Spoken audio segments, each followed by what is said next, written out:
Good morning. High বন্ধুরা, তোমরা সবাই কেমন আছো? আমি তো খুব ভালো আছি। আজকে সবে বাপের বাড়ি থেকে শ্বশুর বাড়িতে এলাম সকালে। তো এবারে আজ খুব সকাল সকাল ঘুম থেকে উঠেছি বাবার সাথে আসবো বলে। তো বাবা আমাদের বাড়িতে নামিয়ে কাজে চলে গেল।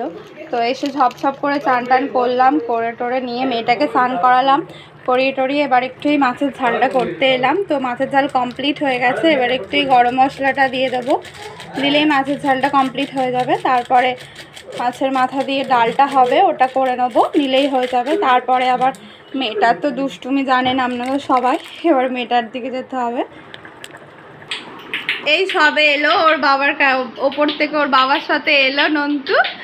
দেখেছেন তো কেমন ছটপটে হয়েছে, সারাক্ষণ এদিক ওদিক করে বেড়াচ্ছে একদম। মাছের মাথা দিয়ে ডালটাও কমপ্লিট হয়ে গেল। তো আপাতত আমার রান্না মোটামুটি কমপ্লিট হয়ে গেছে। আলু ভাজা, মাছের মাথা দিয়ে ডাল, ডিম মাছের ঝাল আর একটা তরকারি তো কমপ্লিট হয়ে গেছে। এবার আমার বাচ্চাটাকে খাওয়াবো। খেল খেল খেল খেল করে কই ছোনামা ছোনামা ছোনামা খুয়া দেখো হাই বলো হাই বলো হাই বলো খেল খেল করো দেখো দেখো দেখো দেখো দেখো এই তো ছোনামা দেখেছেন কেমন এই সবে ঘুম থেকে উঠলো। এবারে যত খেলা আমার দিকে তাকিয়ে থাকবে, আমি কি বলছি না বলছি সব দিকে নজর ওর একদম থাকবে, কোনো দিকে নজর বাদ থাকবে না। দেখুন একবার সোনামা দেখো সোনামা সোনামা সোনামা দেখো।